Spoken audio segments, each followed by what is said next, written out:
Dear student, welcome to OSR coaching classes YouTube channel. मैं आपका mentor Hitesh Pahuja. अगर आपने अभी तक चैनल सब्सक्राइब नहीं किया तो प्लीज़ सब्सक्राइब करिए और प्रेस करिए बेल आइकन को। आज का वीडियो लेक्चर स्टार्ट करते हैं। 12th क्लास अकाउंटेंसी का रहेगा और 12th CBSE का रहेगा, और इस वीडियो लेक्चर को ISC एंड MP बोर्ड के स्टूडेंट भी देख सकते हैं।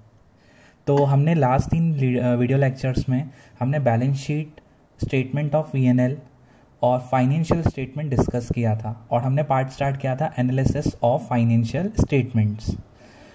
तो एनालिसिस, बहुत सारे चैप्टर्स के थ्रू हम एनालिसिस सीखेंगे, और फाइनेंशियल स्टेटमेंट मतलब प्रॉफिट एंड लॉस और बैलेंस शीट। तो प्रॉफिट एंड लॉस मैं आपको समझा चुका हूँ कि कंपनी प्रॉफिट एंड लॉस कैसे बनाती है, और मैंने लास्ट वीडियो लेक्चर में आपको बैलेंस शीट में इक्विटी एंड लायबिलिटी मतलब लायबिलिटी वाला पार्ट पूरा डिस्कस कर दिया था। और आज की वीडियो लेक्चर में हमें एसेट पार्ट डिस्कस करना है। जैसे ही हमारी बैलेंस शीट कंप्लीट हो जाएगी, उसके बाद हमारा फाइनेंशियल स्टेटमेंट का ऑलमोस्ट पार्ट रेडी है। फिर हम डिफरेंट चैप्टर्स के थ्रू उसके एनालिसिस सीखेंगे। मतलब अगले वीडियो लेक्चर में मैं आपको चैप्टर स्टार्ट कराऊंगा इस पार्ट का, और आपको फाइनेंशियल स्टेटमेंट आते हैं तो एनालिसिस पार्ट में आपको ज़्यादा प्रॉब्लम नहीं फेस करनी पड़ेगी। तो स्टार्ट करते हैं आज का वीडियो लेक्चर एसेट्स से। कंपनी, जैसे कि मैंने आपको लास्ट वीडियो लेक्चर में मैंने एसेट्स में 2 डिस्कशन किए कि एसेट जहाँ हम 11th क्लास में बोलते थे fixed asset and current asset, तो यहाँ पर उनको बोला non current asset and current asset.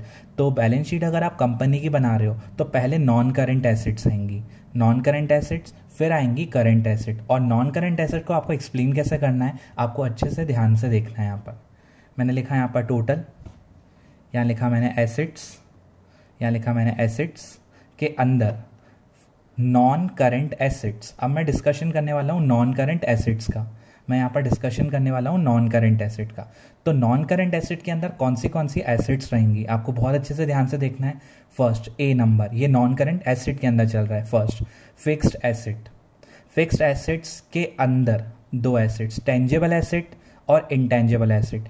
Tangible asset वो एसेट जिनको आप देख भी सकते हो और छू भी सकते हो, like land, building, machine, furniture. ये तो 200 रुपये की करंट ईयर और प्रीवियस ईयर की 100 रुपये।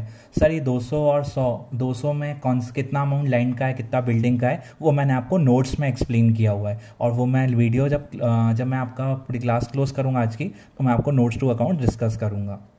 तो tangible asset note 3। Tangible asset में कौन सी एसेट आएंगी? वो एसेट जिनको आप देख भी सकते हो और छू भी सकते हो, like land, building, furniture, machinery. और वो एसेट बिजनेस में 1 साल से ज़्यादा इंपॉर्टेंट रोल प्ले करती हैं। और इधर रहेंगी फिक्स एसेट के अंदर ही इंटेंजिबल एसेट, जिन एसेट्स को आप देख भी नहीं सकते हो और छू भी नहीं सकते हो, लाइक गुडविल, पेटेंट्स। ये आपकी एसेट्स ऐसी रहेंगी, ये होती हैं इंटेंजिबल एसेट। अगर आपको इनको बताना है तो उनको भी नोट्स में बताना पड़ेगा, ये करंट ईयर का अमाउंट, ये प्रीवियस ईयर का अमाउंट। तो हम क्या डिस्कस कर रहे हैं? एसेट के अंदर नॉन करंट एसेट का डिस्कशन। नॉन करंट एसेट के अंदर फर्स्ट पॉइंट जिसका नाम फिक्स्ड एसेट है, और फिक्स एसेट के अंदर 2-3 और भी एसेट्स हैं, बट अभी आपके जितने काम किए मैं डिस्कस कर रहा हूँ, और आगे जब ज़रूरत पड़ेगी तो मैं एसेट्स में 1-2 चीज़ें जो बची हैं वो ऐड ऑन कर दूंगा, तो आपको ज़्यादा कोई प्रॉब्लम नहीं होगी। अभी आपका जो काम का पार्ट है वो मैं अच्छे से डिस्कस कर रहा हूँ। तो नॉन करंट एसेट के अंदर फिक्स एसेट, पहली एसेट टेंजिबल। इनके अंदर कौन सी एसेट लिखोगे? सारी एसेट जिनको देख सकते हो, छू सकते हो, लैंड, बिल्डिंग, मशीन, फर्नीचर। और इधर रहेगी इंटेंजिबल एसेट। कौन सी एसेट? जिनको एसेट को देख भी नहीं सकते हो, छू भी नहीं सकते हो। तो नॉन करंट एसेट के अंदर फर्स्ट पॉइंट फिक्स एसेट। अभी हम नॉन करंट एसेट में ही चल रहे हैं, फिक्स एसेट में डिस्कशन कर चुके हैं। आगे क्या रहेगा? आगे रहेगा हमारे पास कुछ इस टाइप का। नॉन करंट एसेट में second number non current investment. यहाँ पर आपके सारे नॉन करंट इन्वेस्टमेंट आएंगे, जो इन्वेस्टमेंट करंट नेचर के नहीं है। मतलब जहाँ पर भी आपने पैसे इन्वेस्ट किए हैं, लेकिन वो पैसा आपको 1 साल में वापस नहीं मिलेगा, 1 साल के बाद वापस मिलेगा, तो वो हो जाता है हमारा नॉन करंट इन्वेस्टमेंट्स। आपने कहीं भी इन्वेस्टमेंट किए, लेकिन वो इन्वेस्टमेंट शॉर्ट टर्म वाले नहीं है, लॉन्ग टर्म वाले। फिर long term loan and advances. अब आप सोच रहे हो कि सर लोन्स कैसे आ गए, लोन्स तो लायबिलिटी होती है। नहीं, अगर लोन्स के आगे एडवांसेस आ जाए तो वो एसेट होती है। इसका मतलब आपने किसी को लंबे समय के लिए लोन दिया हुआ है, लिया नहीं है, दिया है, इसीलिए आगे एडवांस वर्ड जोड़ा है, और वो आपको बंदा 1 साल के अंदर नहीं, 1 साल के बाद पैसे देने वाला है। तो उसको हम बोलते हैं long term loans and advances, मतलब मैंने लोन दिए हुए हैं, और ये भी एक मेरी नॉन करंट एसेट का पार्ट है। C number. D other non current assets. ऐसी एसेट कुछ हमारी नॉन करेंट एसेट्स के अंदर पहली फिक्स एसेट्स के अंदर आ गई टेंजिबल इंटेंजिबल, फिर नॉन करेंट इन्वेस्टमेंट्स आ गए, फिर long term loans and advances आ गए। अब इन तीनों एसेट्स को छोड़ के कोई ऐसी एसेट आती है जो इन तीनों हेड से मैच नहीं होती है, तो उसको हम डालेंगे अदर नॉन करेंट एसेट्स में। एग्जाम्पल, जैसे है ना, मैंने कोई एसेट बेची और जिसको एसेट बेची उसने कहा पैसे अभी नहीं, मैं 2 साल बाद दूंगा। तो मेरे पास पैसा आने वाला है, लेकिन उस पैसे को अभी मिला नहीं है, किस हेड में लिखूं, और पैसा 1 साल के नहीं अंदर नहीं 1 साल के बाद आएगा, तो मैं उसको डाल दूंगा वो इन तीनों हेड में से किसी से मैच नहीं हो रहा, तो मैं डाल दूंगा अदर नॉन करेंट एसेट्स में। तो ये हमारा नॉन करेंट एसेट्स का पार्ट पूरा डिस्कस हुआ। और नीचे उसके बाद जैसी नॉन करेंट एसेट खत्म होंगी फिर स्टार्ट होंगी करेंट एसेट। करेंट एसेट्स के अंदर क्या क्या रहेगा? पहली करेंट एसेट इन्वेंट्री। इन्वेंट्री मतलब स्टॉक। जहाँ 11th क्लास में आप स्टॉक बोलते थे उसको आप इन्वेंट्रीज बोलोगे यहाँ पर। तो स्टॉक आपको पता है हमारे करंट एसेट्स होती हैं, तो करंट एसेट के अंदर आप लिखोगे सबसे पहले इन्वेंट्रीज मतलब स्टॉक। उसके बाद लिखा है cash and cash equivalent. Cash और बैंक, ऐसे कैश और कैश के इक्विवेलेंट में जो भी चीज़ें आपने 11th में पढ़ा हुआ है, कैश हमारी करंट एसेट होती है, और कैश इक्विवेलेंट जो भी कैश के बराबर चीज़ हो, जैसे कैश, बैंक और जो भी कैश के बराबर चीज़ हो, आप उसको लिखोगे कैश एंड कैश इक्विवेलेंट के अंदर। उसके बाद short term loan and advances. अब वापस आपने लोन लिया नहीं है, दिया है। अगर आपने किसी को शॉर्ट समय के लिए लोन दिया है, आपने बोला अभी मैं लोन दे रहा हूँ लेकिन मुझे 2 महीने, 3 महीने, 5 महीने, 1 साल के अंदर रिटर्न कर देना, तो आपने लोन दिया है और आपको 1 साल के अंदर वापस आ जाएगा, उसको हम बोलते हैं short term loan and advances. मतलब आपने शॉर्ट टर्म के लिए किसी को लोन और किसी को एडवांसेस दिए हुए हैं और वो पार्टी आपको शॉर्ट समय में रिटर्न कर देगी। उसके बाद अदर करंट एसेट, जो assets inventory, trade receivable, cash and cash equivalent, short term loan and advances in सब में कवर नहीं हो पाई, उनको आप डालोगे अदर करंट एसेट्स में। उनको आप डालोगे अदर करंट एसेट्स में। अदर करंट एसेट्स में वो एसेट जो इन हेड से मैच नहीं हो रही, like accrued interest. Accrued interest हमारी करंट एसेट होती है और वो किसी भी हेड से मैच नहीं हो रही, तो उसको हम अदर करंट एसेट्स में डाल देंगे। मैंने ये डिस्कस नहीं किया ट्रेड रिसीवेबल, इसको मैं डिस्कस कर लेता हूँ।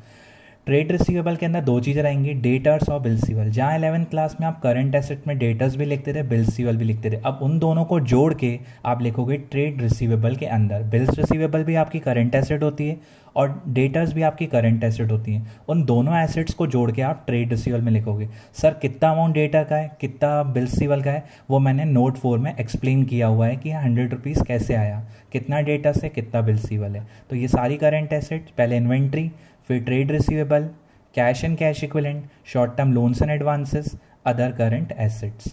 अदर करंट एसेट्स में समझ चुके हो, ऐसी एसेट जो इन हेड से मैच नहीं हो रही है और करंट नेचर की है, तो उसको अदर में डालेंगे और यहाँ कर देंगे करंट ईयर का टोटल, ये प्रीवियस ईयर का टोटल। पहले पूरी लाइबिलिटीज आई थी हमारी, उसके बाद जस्ट नीचे जैसे लाइबिलिटी खत्म होगी आपको नीचे एसेट स्टार्ट करनी है। तो एसेट्स में पहले नॉन करंट एसेट रहेंगी, फिर करंट एसेट। इसके बाद मैंने आपको नोट्स बताया कि ये मैंने ऐसे ट्रेड रिसीवेबल का नोट लिखा है और आगे टेंजिबल एसेट्स का नोट था। अब नोट्स को एक्सप्लेन कैसे करते हैं आपको आता है, लेकिन मैं एक बार एक्सप्लेन कर देता हूँ। ये हमारे रहेंगे नोट्स। अब 2 नोट्स मैं आपको लाइबिलिटी वाले में पार्ट में डिस्कस कर चुका हूँ और थर्ड नोट हमारा tangible asset. Tangible assets, building 150 current year, machinery current year 50, building previous year 50, machine previous year 50। तो देखो प्रीवियस ईयर में आप देख सकते हो पीछे जाके वीडियो में कि 100 रुपीज़ हमारी प्रीवियस ईयर की टेंजिबल एसेट थी और करंट ईयर की 200 थी, तो वो बनी कैसे थी वो हम नोट्स में जाके एक्सप्लेन करेंगे। और ट्रेड रिसीवेबल में मैंने 100 लिखा था, तो कितना पार्ट उसके अंदर डेटर्स का है, डेटर्स का करंट ईयर का 80 और बिल रिसीवेबल का करंट ईयर का 20, डेटर्स का प्रीवियस ईयर का 90 और बिल रिसीवेबल का प्रीवियस ईयर का 10, तो 100। और ये जाके मैं आगे नोट्स में एक्सप्लेन करता हूँ टोटल अमाउंट। तो ये था हमारी बैलेंस शीट। और अगले वीडियो लेक्चर में मैं आपको एक चैप्टर स्टार्ट कराऊंगा जिसमें हम एनालिसिस सीखेंगे फाइनेंशियल स्टेटमेंट का। फाइनेंशियल स्टेटमेंट आपको आ चुका है, उसका हम सीखेंगे एनालिसिस। तो अभी मैंने डिस्कस बैलेंस शीट में एसेट डिस्कस किया, तो एसेट्स में आप पहले नॉन करंट एसेट लिखोगे फिर करंट लिखोगे। नॉन करंट में क्या क्या लिखोगे, fixed assets, non current investments, long term loans and advances और other non current assets.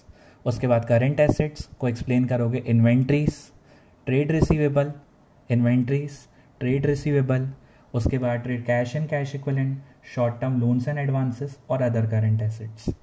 Okay.